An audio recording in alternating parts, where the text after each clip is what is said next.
कहा आज दूध का दूध और पानी का पानी कर लेते हैं। लगा दीजिए। आज दूध का दूध और पानी का पानी कर ही लेते हैं। मुख्यमंत्री ने तो जो कहा आपके लिए उसका जवाब आप दे ही दीजिए। आप आज साफ कर ही दीजिए कि कितने बड़े राम भक्त हैं आप और कितनी चिंता आपको राम जी के मंदिर की है या चढ़ावा चोरी की है, जो आप कह रहे हैं कि आपको कम से कम धन्यवाद मिलना चाहिए। आप मुझे बता देना, सपा शासन काल में कितने ऐसे काम आप लोगों ने किए जिससे अयोध्या का विस्तार हो या अयोध्या में विकास हो, या राम भक्तों को सहूलियत देने के लिए आपने कितने काम किए जिससे राम भक्तों को अपनी आस्था उजागर करने के लिए परेशान ना होना पड़े। प्राची जी, शायद आप मेरी बात सुन रही नहीं है। मैं सुन रही हूं सर। दो पहलू है मेरे जवाब के। एक तो यह है कि मैं ये बताऊं कि अखिलेश जी के कार्यकाल में क्या क्या काम हुए, लेकिन सवाल आज वो नहीं है। बताऊंगा मैं वो भी। जो राम पथ बना हुआ है, ये परिक्रमा मार्ग है, ये अखिलेश जी का बनवाया हुआ है। जितने पौराणिक पेड़ लगे हैं वहां अखिलेश जी के लगवाए हुए हैं। जो भजन स्थल है जिसका नाम बाद में बदला, ये अखिलेश जी का बनवाया हुआ है। और वही 84 कोसी परिक्रमा को बंद करने वाले भी आप ही थे ना उदयवीर जी। मुद्दा ये है कि मंदिर से जो पैसा चोरी हुआ, 84 कोसी परिक्रमा पर, उसी 84 कोसी परिक्रमा को बंद करने वाले भी तो आप ही थे ना। जिस परिक्रमा मार्ग का आप क्रेडिट ले रहे हैं, वहां पर हिंदू आस्था, दूसरी कह रहा हूं, वहां राम भक्तों की परिक्रमा पर, वहां हिंदुओं की परिक्रमा पर बैन लगाने वाले भी तो आप ही थे ना उदयवीर जी। कोई नहीं थे हम। मैं जो बात कह रहा हूं वो सुनिए। मैं कोई, आज से मैंने अपनी बात शुरू की, मैं आपसे सर्टिफिकेट मांगने तो आया नहीं हूं कि हम हिंदू थे कि नहीं थे, कि हमने राम मंदिर बनाया कि नहीं बनाया। आप खुद मदद करने की कोशिश कर रही हैं। मुद्दा है राम मंदिर में पैसा चोरी होना, चोरों पे कार्रवाई करना, उनका संरक्षण करने वालों को पे कार्रवाई करना। देखिए, मैं आपको कोई सर्टिफिकेट नहीं दे रही हूँ। आपके शासनकाल में जो फैसले आपकी सरकारों ने लिए हैं, उन फैसलों के आधार पर आपसे सवाल पूछ रही हूँ। अब आपको ये लग रहा है कि मैं आपको सर्टिफिकेट दे रही हूँ, तो सर अपनी सरकारों में जो आपने फैसले लिए थे उस पर बात करिए ना। उसे जाकर आप देख लीजिए, उसको आप रिव्यू कर लीजिए। 84 कोसी परिक्रमा को रोकने का काम आपकी सरकारों में हुआ था कि नहीं हुआ था, डिनाई कर दीजिए मुझे। इन्हीं बातों को आधार बनाकर बीजेपी आपसे सवाल पूछती है, तो मैं आपको सर्टिफिकेट नहीं दे रही सर, और ना मैं आपको सर्टिफिकेट देने की कोई कोशिश भी कर रही हूं।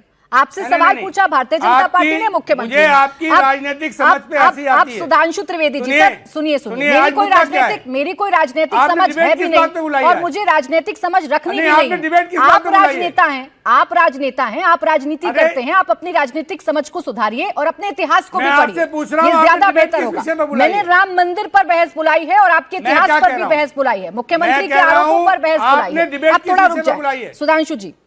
अभी दूध का दूध पानी का पानी करते हैं ना सर, आपकी नाराजगी को अभी दूर करवाती हूँ उनके वास्ते। सुधांशु त्रिवेदी जी, जब जब राम की बात विपक्ष करता है तो आप कहते हैं कि ये गिरगिट की तरह रंग बदलते हैं। ये राम की बात ना करें तो आप कहते हैं रामद्रोही हैं। विपक्ष करे तो करे क्या? देखिए, पहली बात तो यह है कि जो कुछ भी ये घटना हुई है अयोध्या में, ये बहुत दुखद है।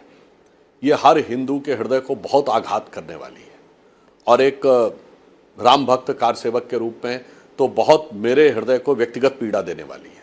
मैं तो बालक के रूप में अप्रैल 1987 में अयोध्या में मंदिर निर्माण के संकल्प की रैली में भी गया था, और अप्रैल 1991 में दिल्ली में जो बोट क्लब पर रैली हुई थी विश्व हिंदू परिषद की, उसमें भी गया था। तो मेरे विचार से करोड़ों करोड़ों हिंदुओं और लाखों कारसेवकों के मन के ऊपर बहुत गहरा आघात है, परंतु हम बिल्कुल आश्वस्त हैं कि जो कुछ भी होगा हमारी सरकार यह सुनिश्चित करेगी कि जिसने यह कार्य किया है उनको दंड मिलेगा, कठोर दंड मिलेगा, और राजदंड इस लोक में मिलेगा और धर्म दंड पर लोक में मिलेगा। क्योंकि राम का नाम कहने से पाप कटते हैं, पर राम के धाम में राम का नाम लेकर जो पाप किया जाएगा उसको तो विधाता भी नहीं मिटा सकते। मगर प्राची जी, मुझे याद आता, हम लोग जब बच्चे थे और राम मंदिर का आंदोलन चल रहा था तो एक नारा लगता था, जिस हिंदू का खून न खौला, खून नहीं वो पानी है, और जन्मभूमि के काम न आए वो बेकार जवानी है।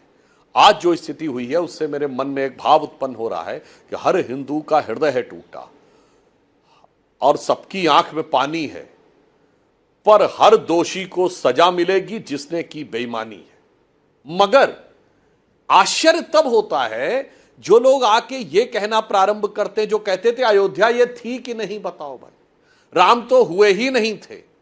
जो अभी ज्यादा पुरानी बात नहीं कह रहा हूं, अभी मात्र बंगाल चुनाव से पहले 4 मई से पहले मुर्शिदाबाद में बाबरी मस्जिद बन रही थी, उसका विरोध कौन कर रहा था?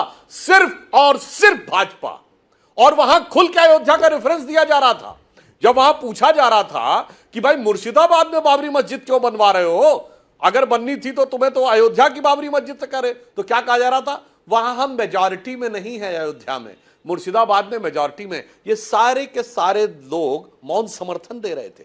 ये वही लोग हैं, और मैं कहना चाहता हूं, आज जो लोग ये कहते हैं, जिन्होंने अयोध्या को अपमानित किया, जिन्होंने अयोध्या को कलंकित किया, जिन्होंने मजाक उड़ाया कि राजा दशरथ के महल में इतने कमरे रहे होंगे, बताओ भाई ये कहां पे हुए थे, यानी जिन्होंने अयोध्या को लांछित किया, जिन्होंने सरयू को रक्त रंजित किया, वो कहें कि आज चिंतित हैं, तो दर्शकों को समझ में आता चिंतित नहीं, मन में आनंदित है, क्योंकि इनका तो लक्ष्य है ना, इरेडिकेशन ऑफ सनातन धर्म। अभी 2024 की बात है, हिंदू धर्म का समूल नाश, हिंदू धर्म, कोरोना है, वायरस।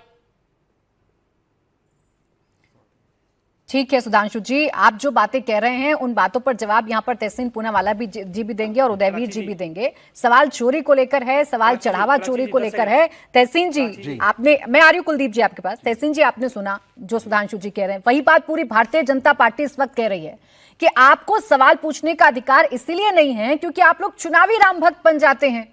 आपको जब कुछ खराब होता है तभी राम जी की याद आती है, इससे पहले राम जी की याद नहीं आ रही थी, आप लोगों को अयोध्या की भी याद नहीं आ रही थी। राजी जी, अव्वल तो आपके शो में शिरकत करने का मौका मिला, इसलिए मैं आपका शुक्रगुजार हूँ। ये नई बात आज भारत के लोगों को, आपके दर्शकों को और इस देश के आवाम को समझ में आया कि मर्यादा पुरुषोत्तम केवल जब नरेंद्र मोदी जी प्रधानमंत्री बने, इसके बाद ही लोग उनके बारे में सोचने लगे, उनकी आरती करने लगे, उनकी पूजा करने लगे। इसके पहले कोई इस देश में कुछ करता नहीं था, केवल भाजपा के लोग करते थे। मतलब ये क्या लॉजिक है? चलो इस लॉजिक को मैं थोड़ा अन्य तर्ज से बोलता हूँ। मान लीजिए कि किसी को खाना पकाना नहीं आता, गाड़ी चलाना नहीं आता, और वो कैब में जाता, तो ड्राइवर को कह नहीं सकता कि आप गाड़ी ठीक नहीं चला रहे। बात यहां पे आस्था और क्रिमिनलिटी, दो चीज की है, आस्था और क्रिमिनलिटी। पहले क्रिमिनलिटी की बात करते हैं प्राची जी। मान लीजिए हमारे में आस्था नहीं है, ओके, क्रिमिनलिटी की बात करते हैं। चोरी होती है, इंडिया टीवी पे उसकी खबर चलती है, मुझे आपके साथ आते शिरकत करने का मौका मिलता है। वीएचपी के लोग उसको डिफेंड करते, कहते हुई नहीं है। बहुत प्रेशर के बाद, विपक्ष के प्रेशर के बाद एक पुलिस कंप्लेन होती है, पुलिस कंप्लेन के बाद एसआईटी की घटना होती है, तब भी एफआईआर दर्ज नहीं होता है।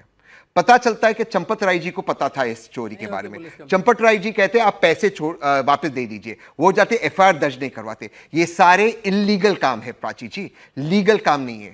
एसआईटी की रिपोर्ट एक ऐसे अधिकारी देते हैं जो खुद उस ट्रस्ट के हिस्सेदार है। ये सब कुछ इलीगल है। ये मोरालिटी और नैतिकता का सवाल है ही नहीं, ये लीगैलिटी और कानून का सवाल है, और भाजपा और कानून दो अलग अलग चीज है।